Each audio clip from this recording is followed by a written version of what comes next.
Hey, what's going on, everyone? Welcome to another episode of About Abroad, where it's my job to introduce you to people who have built amazing lives for themselves in various foreign corners of the globe. We're talking with expats and thought leaders about moving abroad, remote work, visas, and all the fun and practical knowledge that you need to know to follow in their footsteps. If you've ever dreamed of making a life for yourself overseas, maybe working remotely or embracing long-term travel, retiring or studying abroad, or even just taking a peek inside life beyond your borders, you've landed in the right place.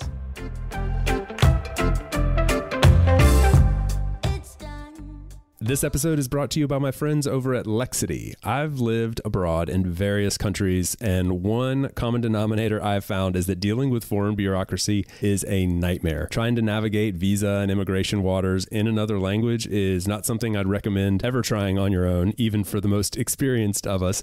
So when I recently had to renew my Spanish visa again, I turned it over to the pros at Lexity. They've already helped more than 5,000 expats and digital nomads find a home and thrive in countries like Portugal, or in my case, Spain, also Italy, France, and Greece. Some very desirable locations indeed. So whether you're trying to obtain your first visa abroad, purchase a property, or work through international tax issues, Lexity's team of friendly lawyers is here to simplify your journey. The team is super knowledgeable, bilingual, and thorough, and I seriously cannot recommend their services enough. My experience working with them has been incredible, and I can honestly say I don't know that I would have EU permanent residency if it wasn't for the help of the team at Lexity. So if you're ready to make your move abroad, then Lexity is offering an exclusive discount to About Abroad listeners. Grab 10% off your first service with the code AboutAbroad2023 and learn more over at Lexity.com in the show notes and start your abroad journey today. My guest today is my good friend, John Lee. You may remember him. He is the previous guest here on the show and the co-founder of Work From Anywhere. He's also a global citizen, world traveler, speaks about 10 languages, and has recently moved to Portugal, which is what we dove into today. I've been dying to know more about this move to Portugal and learn how he made it happen, why he chose where he chose, and any of the details that may be useful for those of you thinking of doing the same. Portugal's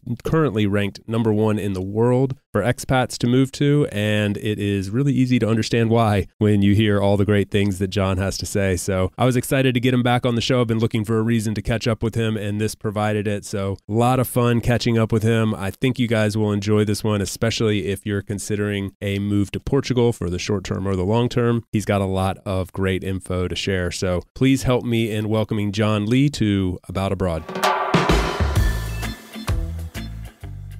Welcome back. I know what's been going on in your life. We communicate over all the messaging apps that are in our world, but I haven't had a chance to sit down and ask you about this. You made the move since we last talked from Ireland to Portugal, and Portugal is one of those digital nomad hotspots. Expats are moving there from all around the world. I think it's #1 in the world right now as far as places to move to from abroad. So I am thoroughly interested in Portugal. I know the audience is. I get tons of questions about Portugal, the D7 visa, all of that. You're also a tax expert, and you understand like the risks associated with tax and legal entities and moving abroad and all of that. So wealth of knowledge. But most importantly, from just a personal standpoint, how is Portugal? And I want to dive into this. Portugal, Chase, is incredible. I mean, I suppose you've got to go back to what happened back in November. So my eldest, Rosa, she's the famous celebrity of the family. I've got 3 kids, as I mentioned before. Rosa is 5, Esme is 3, and Barrett is 1. And Rosa, we had traveled to 25 countries in the 5 years of being on this earth. And what happened was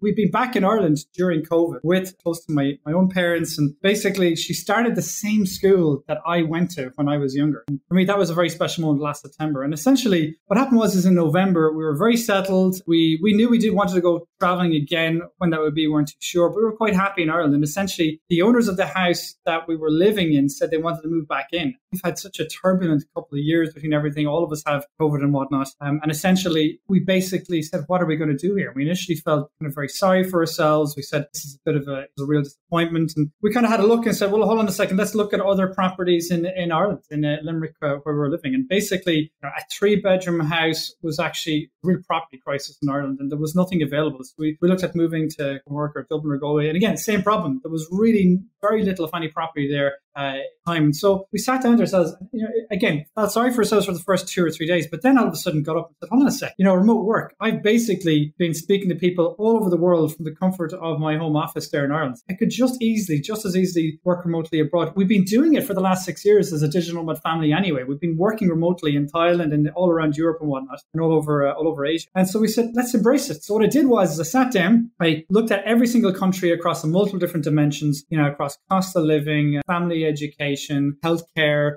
We looked at taxes, all sorts of different aspects. And more or less, Portugal came up really, really high on top. And literally within a week, I was on a flight over to Portugal, finding schools, found an amazing school, and literally, like, there we were in March this year. We moved over literally 4 months later. So it's been a whirlwind. I mean, we're only here just over 4 months, but it's been an amazing whirlwind. I cannot say enough. The kids are flourishing. My wife Dee is flourishing. I'm just loving every bit of it. What were some of the elements that you looked at and evaluated? So we had a couple of ones. So first of all, and I'm happy to share with you. Anyone that comes to me, I'm always kind of happy to share with them as to how we did it. I'm going to actually walk you through it now, basically. So if we look at different aspects that you basically have Nomad List is great. How high is it ranked there? For example, Nomad List is a great tool. Doesn't have a huge amount when it comes to families, though, or digital nomad families, but it's very, very good tool. You've got Nomad List then, best ranking for families, the CEO world, best to raise kids. Is it, for example, a high risk country? What's the crime rate by country? What's the average temperature? Healthcare ranking, COVID rankings for case fatality ratio, cost of living index, looking at double taxation agreements, individual tax, corporation tax. There's a whole bunch of different factors that go into it. So with all of that, Portugal came up really, really high. And then we literally went into each country. Portugal was very high. Estonia, Bulgaria, funny enough, Croatia. There's a couple of different countries that came up very, very high, but Portugal was the one that was winning it for us. And luckily, we had a neighbor that moved to Portugal only literally a couple of months previously. And so long story short, that's essentially what we did. We more or less organized a flight over. And the first school I went to was a school called Aprendizes, which is quite interesting because they basically, I can tell you more about it, but I just fell in love with the school as soon as I got there. There's kids holding hands, jumping around, having a great time. And there's a bit more of that education piece, which we'll probably touch on in a bit. But for me, that did it. Wow. Sometimes I love doing a podcast, but I really wish that this was like a YouTube channel because I would love for people to be able to see what I was just looking at. Like at the fields that John was describing were laid out in this incredibly beautiful if you're a nerd like me and like Excel sheets, beautifully laid out, super detailed spreadsheet that had so much information packed into it, links to tons of resources. That was amazing. Have you thought about publishing that somehow? Like is there a public access to that? Actually, I did. Anybody, I can share a link. I'm happy to share. I've already made it available for anyone who comes looking for it. And anyone I show it to, they will say, I know you're a nice guy, but you should sell that. That's a super valuable tool. I mean, there's so much info packed in there.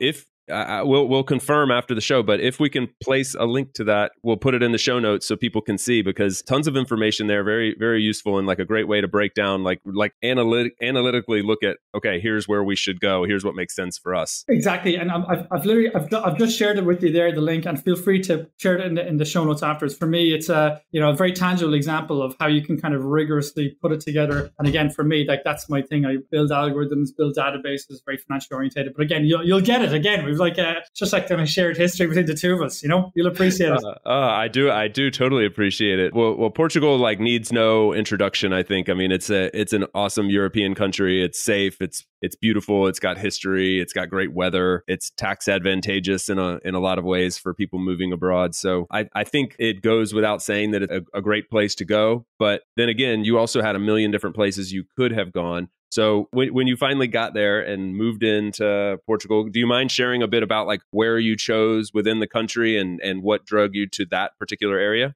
Yeah, absolutely. More than happy to. So there's a couple of different factors. When we looked at Portugal, one of the things I did for every single country is I basically looked at the most popular places, the places that are less popular. I looked at like everything from some small towns to the big cities, basically. And more or less what happened more Cascais came up very, very highly. But what happened was we had a neighbor of ours that had moved to Cascais near Lisbon. We wanted to be by the sea. That was for us was a key driver.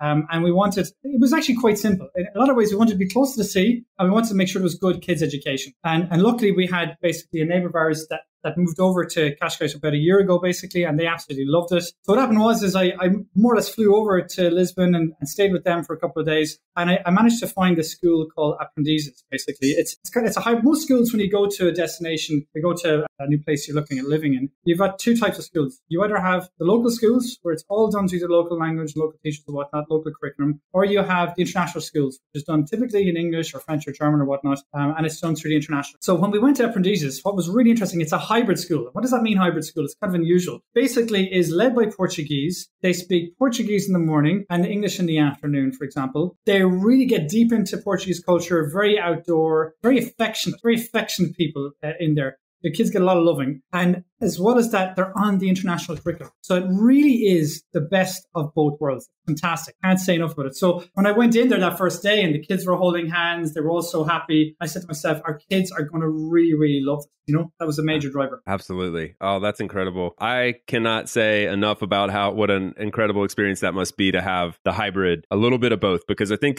it's amazing when a family goes to a foreign place and completely immerses in the culture and gives the kids that experience. But I also understand that there's a bit of loss there. There's a trade-off there where you lose a little bit. I mean, kids can take a step back in those time, especially in the early years. So I think that's a really amazing concept. I had not heard of that before. Well, I give you an example now. This is where it gets very interesting. So what we found was, of course, we were worried about our kids moving. What would it be like?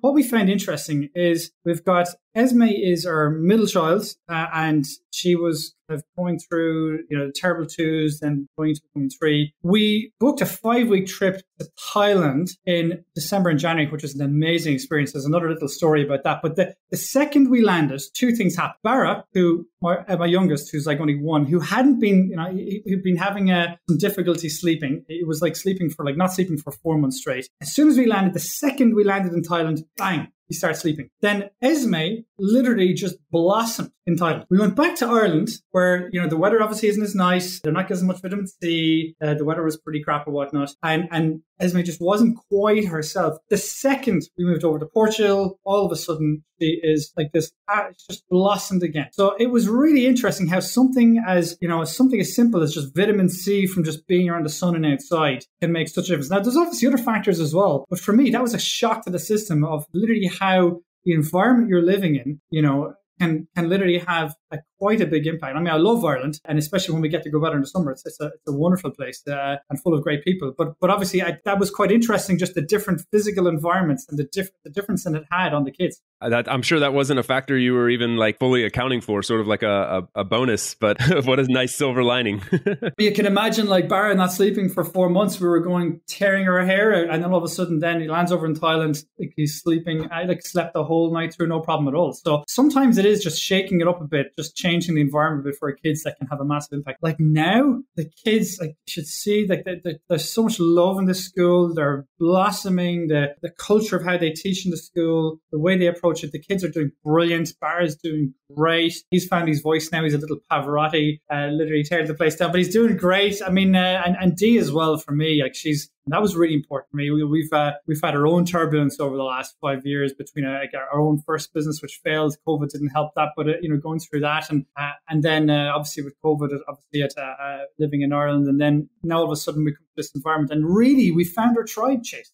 That's the other side of it, is the people that are here, the other like-minded entrepreneurs, the energy of other people who are, let's say, expats lived around the world. And what's really interesting, just for me, blew my mind, but all of us that are here and we're connecting with our tribe, they're all people that have lived in different countries. And what's interesting is we ask them all, we say, listen, do you have an urge to go traveling again? And every single one of them say, no, we're in paradise. Why would we? Why would we?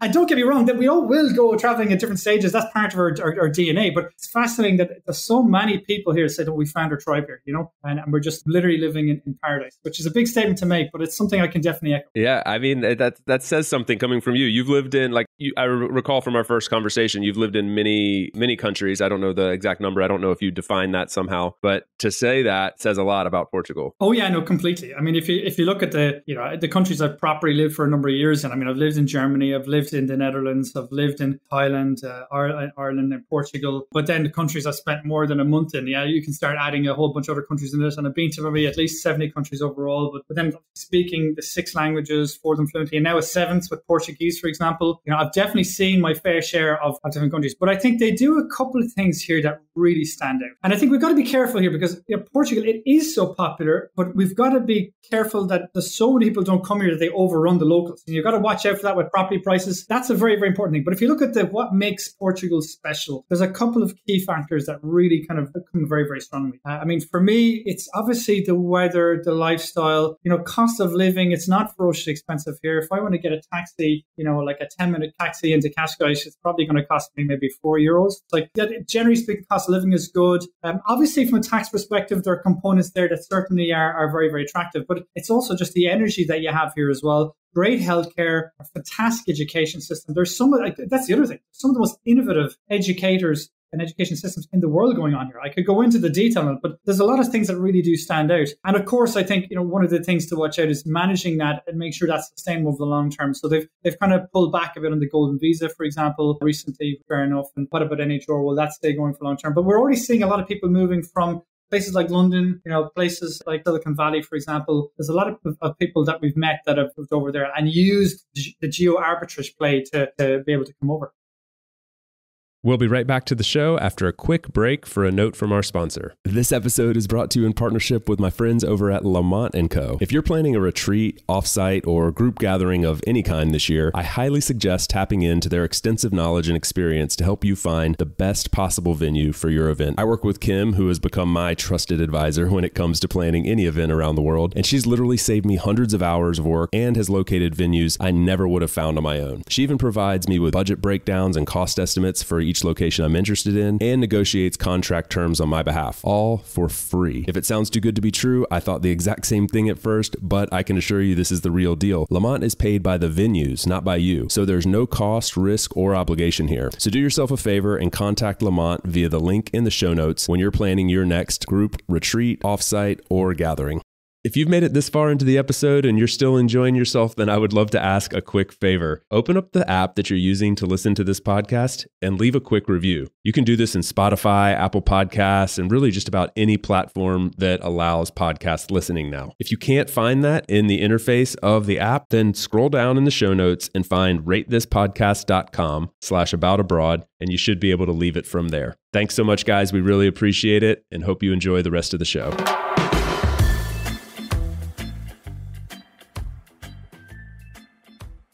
Okay, now back to the episode.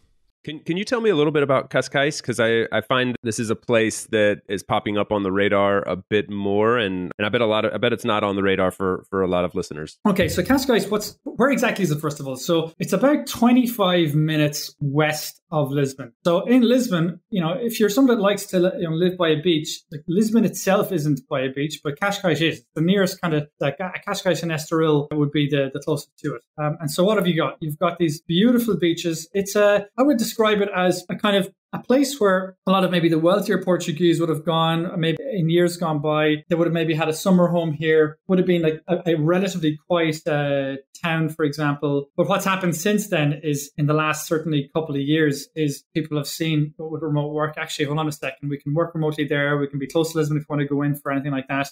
But it's a lovely town with a real Portuguese character, and yet you've got everything that you need locally here as well. So you've got a lot of kite surfing, a lot of windsurfing, towards beaches, great schooling in Port. That's crucial. Really great schools. So it's kind of the balance of it has been more international, complement the locals that you have here, but still a very kind of authentic local Portuguese feel. Sounds like a pretty perfect combination. Close to Lisbon. I mean, you've got like all the amenities that Lisbon has, which is, like big international airport. You can fly all over the world, and within Europe from there, you're just 25 minutes from that. The city's amazing. I love Lisbon to visit. I don't know that I want to live in Lisbon. It's a little crazy. I mean, I get it. People love living there, but like if that's not your thing, you're right outside of it. You're right along the beach. You get all the amenities and the good weather and the infrastructure of Portugal and being within the EU, but you're just outside the city. The biggest surprise, honestly, Chase, for me, and this applies to probably all of Portugal, is actually the food. Food is amazing. Yeah, it's absolutely amazing. Like Portuguese food is so underrated. I mean, I came here when I was younger, Portugal, and on holidays with my parents every now and again, but I never really appreciated how damn good the food is. And if you look at Portugal on a high level map, where can people go? You can go to the Algarve. That's typically where the people and the stag parties or the retirees might go. It's kind of quiet enough. It peaks up during the summer, but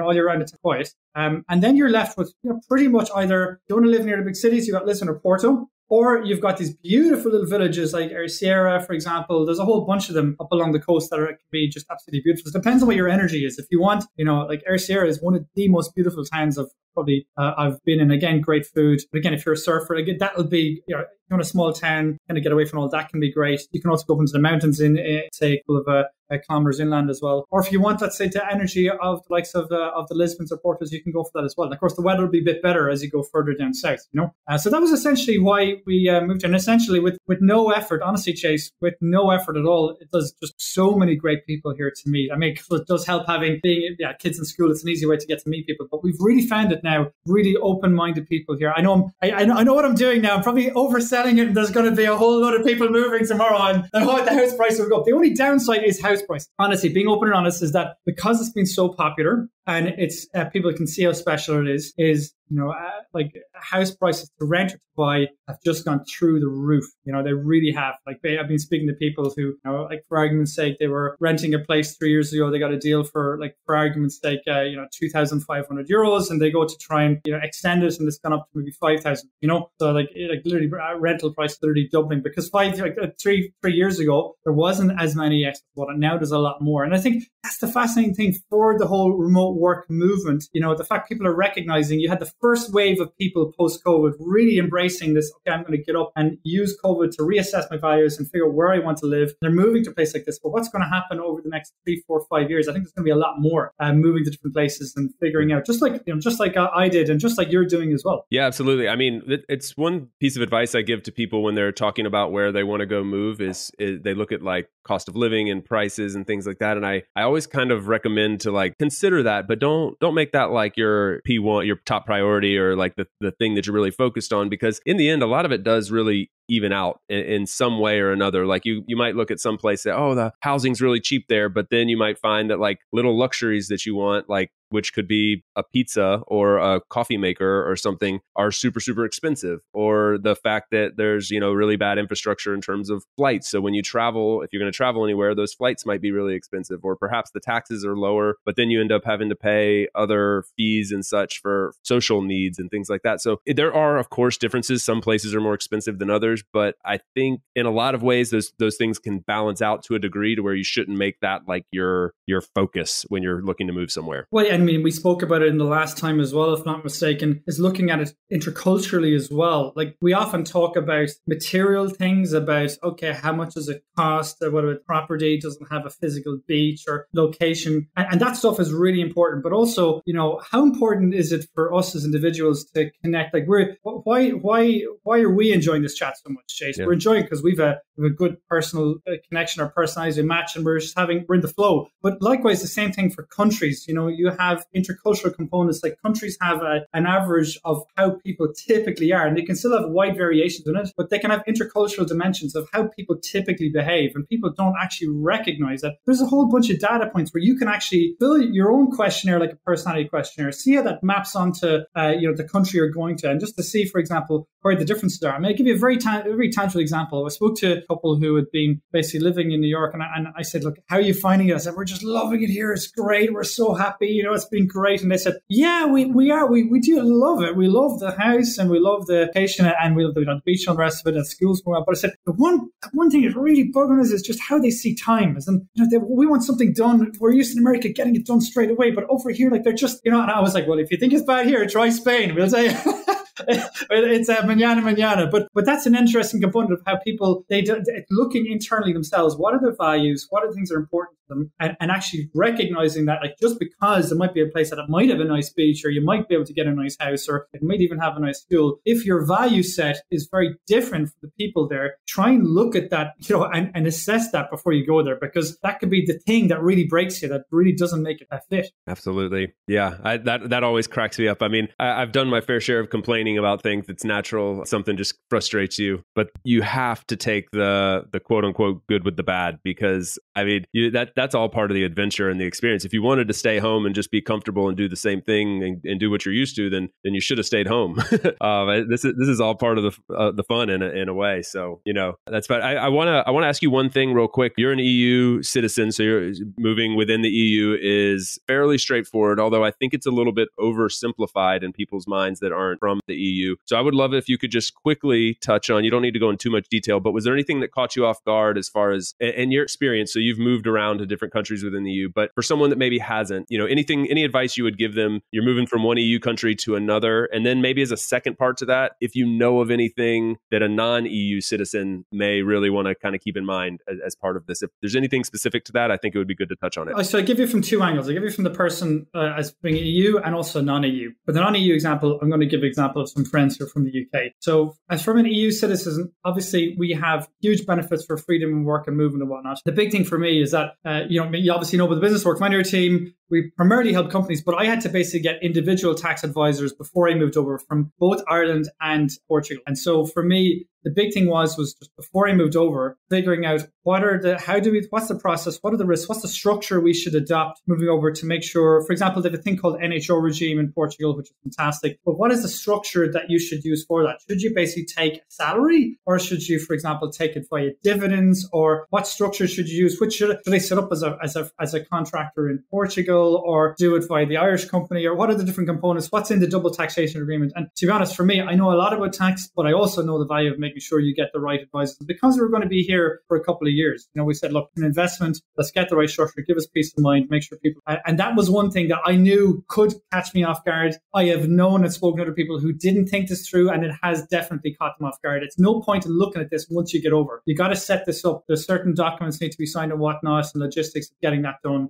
So for me, like, a lot depends on how much you're earning. If you're not earning a huge amount, you might not see the value in it. But if you are, earning a large amount, it's definitely something worth thinking of. So there's that piece of it is one piece. So for me, other than that, once we got the advisors to look at it, and in particular, what was interesting was the nuances in the double taxation agreement. So one country might say one thing, another country might say another. And if you look at the double taxation agreement, sometimes they're not 100% clear. What does this actually mean for X, Y, or Z? Again, that's why you need the experts to answer. That was one aspect. So for me, other than that, the rest of it was actually pretty fine. It was easy enough to get the registration with the local authorities and get all different aspects we needed. I have to say, from a bureaucracy or administration perspective, it's been an absolute, for the most part, a dream, really, to be honest. If you're non-EU, very different ballgame. And some examples of that would be people from the UK. We spoke to friends who, like, they have to look at, make sure how much savings they have in their bank account, for example. There's a process, a much longer process that they have to go through to get their residency, their permits and whatnot. There was one case, there was a husband who had a business and they were able to get a residency permit and whatnot. But then the problem was for their wife,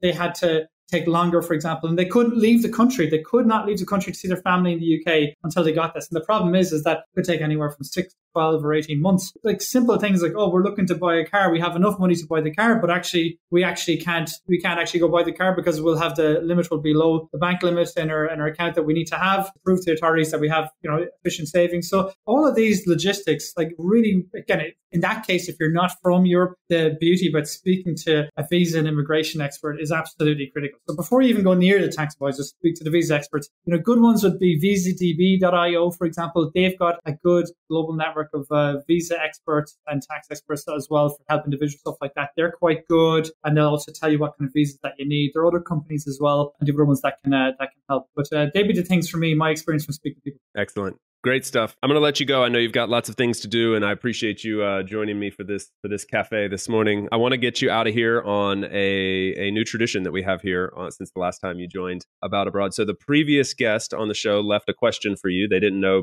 it was going to be you. They just left a random question, and it obviously pertains to About Abroad content. I'm going to ask you the question, and then afterwards you'll leave a question for the next guest. Sound good? Yep, sounds good to me. All right. Go for it. I'm reading it right now for the first time, and I'm actually pretty excited about this this one for you in particular. What do you think is the difference in mindset between someone who is willing to take the leap to start their own business or to start a freelance gig versus someone who is stuck in their 9-to-5 job? What can you advise is the first step towards the mindset change? Okay, well, the big thing, if we look at how we focus on two major things for our kids that we want them to have. We want to have 99% love, but we want to have 1% resilience. And maybe we can change it 5% or 10%, whatever you define it. But basically, the combination of love and resilience is absolutely a critical component we want in our kids. The kids are growing up in a world where social media and all the different challenges that make it tricky for them, and having that resilience is critical. And if you look at it from a founder setting up a business perspective, so much of that is really the key differentiator. Being a founder, setting up your own business really does require a tremendous amount of resilience. And if you have that mindset and you're ready for the roller coaster means there's going to be amazing highs and there's going to be amazing lows. And it's how you respond to those that really define it. It's how you get yourself up off the canvas. So knowing, for want of a better word, setting up as a contractor, yes, it does require a certain amount of resilience, no question. You have a bit of uncertainty or whatnot. But setting up your own business, your own startup to really go for something big, that now you're talking about the big league of massive open failure and massive potential success that you can have. And again, it's resilience. That's the big thing that can take you through it. So they be the ones, and a resilience, even if you're not in doing any of those, resilience if you have your own job and you don't want to set up as a contractor or startup, resilience is still very, very important, but it just becomes a much greater magnitude of resilience that you need if you are going to set up your own business. I think you hit on something really important there. It's that combination of resilience and passion. You can be really, really excited about something, love something, want to go for it. But if you're not prepared for those lows, if you're only focused on the potential highs, then I think you're setting yourself up for failure. And I think that's really good advice to expect that you're going to need resilience. And resilience is a really important, interesting word, actually, if you really get into it. Like, you want a boat to be resilient, right? You want a boat to be able to take on waves and crash. Like, it can't be firm and not flexible. It'll be too rigid. That'll break. You need it to be resilient and be able to take on the waves as well as the days that are, smooth sailing. So I think that's really important, good advice. And I'm glad you used the word resilient. Yeah, no, that's it. Excellent. Keep on living resiliently and beautifully there in beautiful Portugal. I hope I get to visit you sometime in the not too far off future. So thank you for joining again, John. Great to see you. Great to catch up and awesome information as always. Great catching up, Chase. Thanks a million for having me on. Really enjoyed it. We'll see you soon. Thanks for tuning in today from wherever you are in the world. Once again, I'm Chase, and this has been another episode of About Abroad. For those of you wondering how you can best support the show, I have made it super simple for you. Just go over to the show notes of the episode that you just finished listening to and click on one of the two following links. aboutabroad.com/newsletter to get our monthly newsletter, no spam, guaranteed, or ratethispodcast.com/aboutabroad, where you can quickly and easily leave a review for the show. It's not just important to me, it also helps more wanderers just like you find us. Finally, don't forget to subscribe on your podcast platform of choice, and we will see you again next week. Thanks again. Hasta luego, amigos.